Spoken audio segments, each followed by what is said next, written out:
Hello বন্ধুরা, এখন আমি নাগা চৈতন্য এবং সাই পল্লবী অভিনীত থান্ডেল বলে সিনেমাটা রিভিউ করতে চলেছি, যেটি আমি সিনেমা হল থেকে দেখে আসলাম। একটাই মাত্র কলকাতা সিনেমা হল পেয়েছে এবং সেখানেই কপাল যদি থাকে, যদি দেখতে পারেন তো দেখে নিতে পারেন, না হলে যখন ওটিতে আসবে তখন দেখবেন। এই ডিরেক্টর হলো কার্তিকেয়া টুর মতো সিনেমা বানিয়েছে।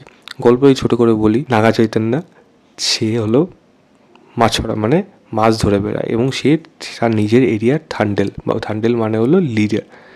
তারা হলো সমুদ্রে মাছ ধরতে যায়। তার ওয়াইফের চরিত্রে, মানে হবু ওয়াইফের চরিত্রে এখানে সাই পল্লবী রয়েছে।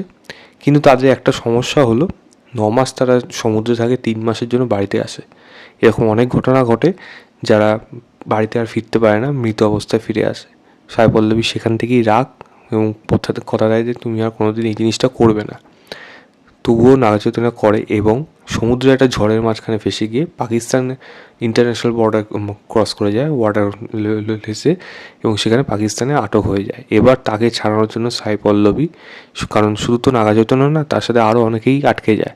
সাই পল্লবী এবং তার সাথে বাকি যারা যারা রয়েছে তারা কীভাবে চেষ্টা করবে এতে ফিরিয়ে আনার জন্য, এবং ফিরাতে পারবে নাকি, এই নিয়ে সম্পূর্ণ গল্প রয়েছে। তো এটা একটা সত্যিকারের ঘটনা অবলম্বনই, মানে অ্যাডাপ্টেশন নিয়ে এই গল্পটাকে বানানো হয়েছে। তো এর মধ্যে কিছু জিনিস ডেফিনেটলি ভালো আছে, তবে সবচেয়ে ভালো তা কিন্তু না। ভালো জিনিস কি, প্রথম সেটা হলো পারফরমেন্স।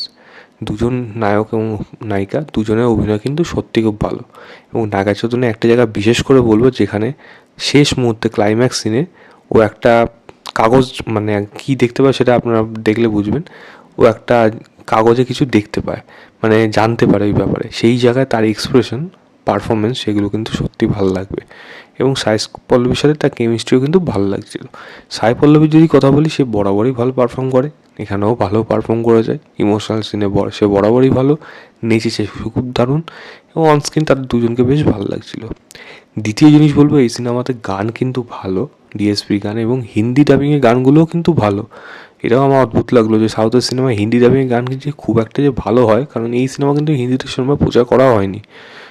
কপাল ভালো আমাদের যে হিন্দিতে রিলিজ করেছে, বাট হিন্দির গানগুলো কিন্তু ডেফিনেটলি ভালো, সেগুলো কিন্তু ওয়ার্ক করেছে। অ্যাটলিস্ট আমার কিন্তু ভালো লেগেছে, মিউজিক অ্যালবামটা কিন্তু বেশ ভালো লেগেছে। তৃতীয় জিনিস যদি বলি, এই সিনেমার মধ্যে সিনেমাটোগ্রাফি কিছু কিছু জায়গায় বেশ ভালো, কিছু কিছু জায়গায় একটু অ্যাভারেজ রয়েছে।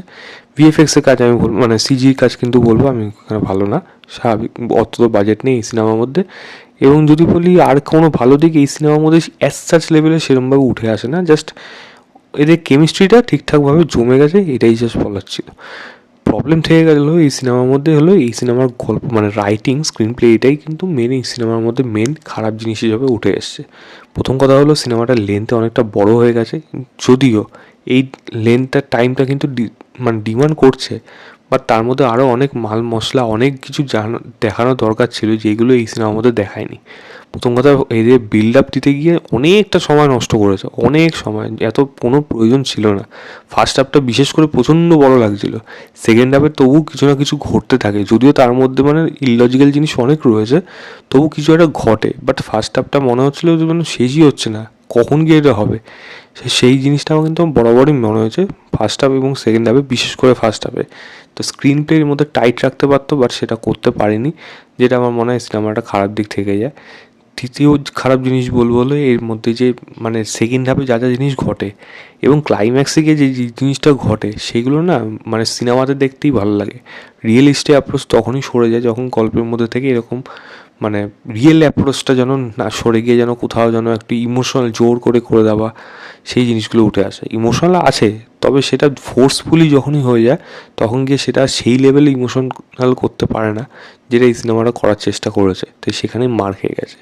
এবং আরেকটা জিনিস হলো, পাকিস্তানে দেখানো মানে পাকিস্তান, মানে সেই মানে মানে মাস মুভমেন্ট রাখা হয়েছে, কিন্তু সেগুলো যে খুব একটা বেশি ইনহ্যান্স করবে বা হেভি রাখবে, যে হাত সিটি দেবো এরকম মুভমেন্ট হবে, সেরকম কিন্তু হয়ে ওঠে না। ফার্স্ট হাফেও রয়েছে, সেকেন্ড হাফে তো পাকিস্তানে গিয়ে রয়েইছে। তো সেগুলো কিন্তু সেরকমভাবে ডিজাইন ওয়াইজ কিন্তু সেরকম করতে পারেনি। ডিরেকশনও বলবো এখানে কিন্তু উইক রয়েছে, খুব একটা যে ভালো লাগবে আপনার কিন্তু না, কারণ আপনি বুঝতে পারবেন কোথায় এই সিনেমাটা ক্যাশ ইন করতে যাচ্ছে। এবং দেখুন, জড়িত আছে এবং পলিটিক্যালি যেরকম এই জিনিসগুলোর মধ্যে এনক্যাশ করার চেষ্টা করা হয়েছে একটা বিশেষ পলিটিক্যাল পার্টির, ঠিক আছে, সেটা তাদের ডিসিশন থাকতে পারে, আগেও সে করেছে এরকম ব্যাপার, বাট সেটার প্রেজেন্টেশনের মধ্যে কিন্তু অনেক কিছু নির্ভর করে যে আপনি কীভাবে সেটাকে দেখাচ্ছেন। আপনি এমনভাবে সেটাকে দেখাচ্ছেন যেটা আপনার সিনেমার প্রমোশনে না, তাদের প্রমোশনে আপনি আপনার সিনেমাটাকে ট্যাক্স ফ্রি করার জন্য ইউজ করছেন, তখন গিয়ে প্রবলেমটা থেকে যায়। এবং সেটাই এই সিনেমাটা করে দেখিয়েছে, যেটা কিন্তু একটা সত্যি চোখে মানে কটু লাগে এই জিনিসগুলো দেখতে, মানে এগুলো মনে হয় ফোর্সফুলি করা হচ্ছে, যেটা কিন্তু এই সিনেমার মধ্যে দেখানো হয়েছে। এবং মেন কথা হলো ফার্স্ট হাফ সেকেন্ড হাফে আপনি যখন এরকম গল্প দেখবেন, ইমোশনাল কোর এদের বন্ডিংটা আপনার কিন্তু শুধুমাত্র হিরো হিরোইন দেখালেই কিন্তু হবে না। এই গল্পে হিরোর সাথে কিন্তু আরও অনেকে আটকা পড়ে যায়, তো তাদের মধ্যে অনেক ইন্টারেস্টিং মানে ক্যারেক্টার রয়েছে, তাদের দিকগুলো কিন্তু এই সিনেমার মধ্যে খুব একটা বেশি উঠে আসে না, বা তাদের ফ্যামিলিদের মানে প্রবলেমটা, তারা কীভাবে লড়ছে, আদৌ লড়ছে নাকি, সেই জিনিসগুলো কিন্তু এই সিনেমার মধ্যে ওঠে না।